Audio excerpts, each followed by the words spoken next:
probably heard the word blockchain thrown around a million times, right? But what does it actually mean? Well, forget all the hype for a minute.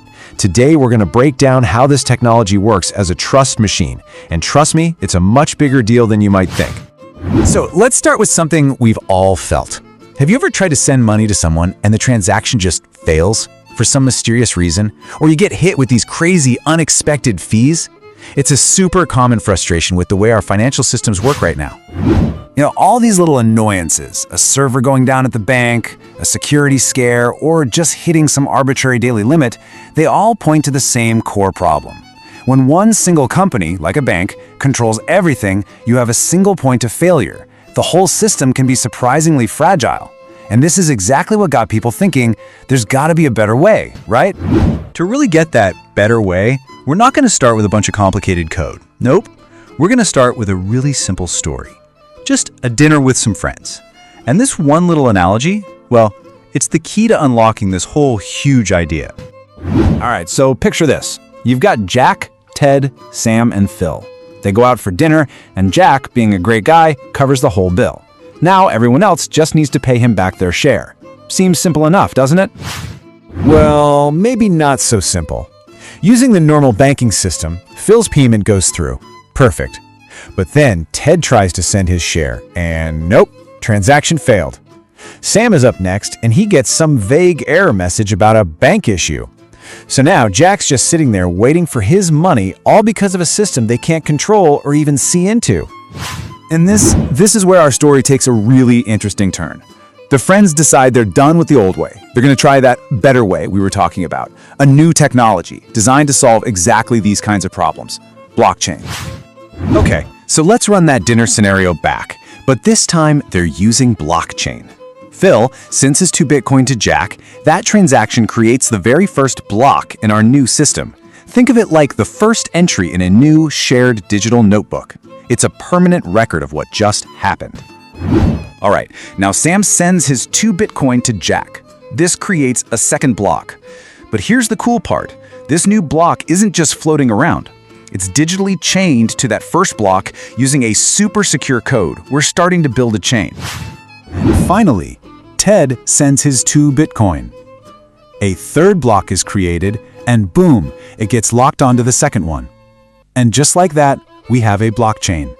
It's a growing chain of records where every single link is securely connected to the one that came before it.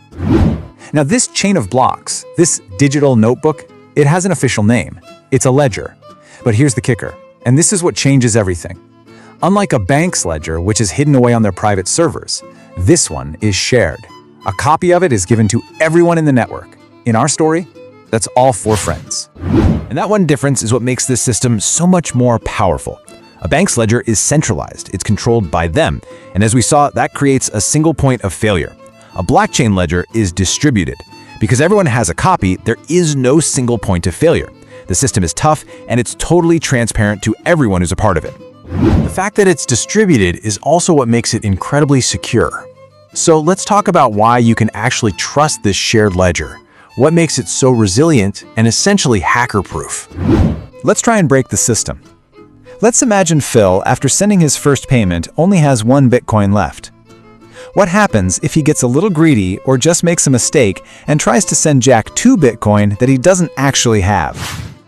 Transaction just fails. It's a no-go. And why? Because everyone else in the network, Ted, Sam, and Jack, they all have their own copy of the ledger. And their copies all agree that nope, Phil only has 1 Bitcoin. So the network itself looks at his request, sees it's impossible, and rejects it as invalid. No bank, no central authority needed. The community polices itself. So the network polices itself, which is pretty amazing, but how does it really work? You know, what's the engine under the hood that makes it all tick? To get that, we need to quickly look at 3 things: digital keys, secure codes, and these people called miners. Okay, so to use the network, everyone gets 2 keys. The public key, think of that like your email address. It's the address you give out to people so they can send you stuff. Then you have your private key. This one is like your password. You never ever share it with anyone. It's the secret key you use to prove it's really you when you want to send funds from your account. So we have all these transactions being sent around. Who actually gathers them all up, verifies they're legit, and adds the new block to the chain? Well, that super important job goes to people called miners. They use incredibly powerful computers to check everything and then compete with each other to add the next official block. And this competition has a name. It's called proof of work. The best way to think about it is like a massive global race to solve an extremely difficult math puzzle. The first miner's computer finds a solution, gets to add the next block to the chain. And why on earth would they do all this work? Well, for their effort, they get rewarded with brand new Bitcoin. That reward is the incentive that keeps the whole network running securely. Okay, now this part is so important. Blockchain is not just about Bitcoin. That's just the first and most famous use for it. This underlying technology, this secure shared ledger, can be used to solve all kinds of real-world problems. Let's look at a fantastic example from Walmart. So, Walmart had a huge problem. They were getting tons of products returned because of bad quality, but their supply chain was so complicated, going from a farm to a storage facility, onto a truck, and finally to the store, that they had no idea where in that chain things were going wrong. It was a total black box. So what did they do? They built a supply chain on a blockchain. Now, at every single step of a product's journey, information gets recorded in a permanent, unchangeable block. The quality check on the farm, the temperature inside the storage warehouse, the status of the truck during transportation. It's all logged on that shared ledger. And the payoff is amazing.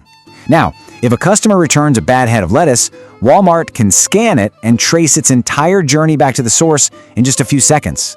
They can see exactly which farm it came from, which truck it was on, and which warehouse it sat in.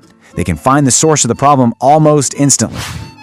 So let's just bring this all home.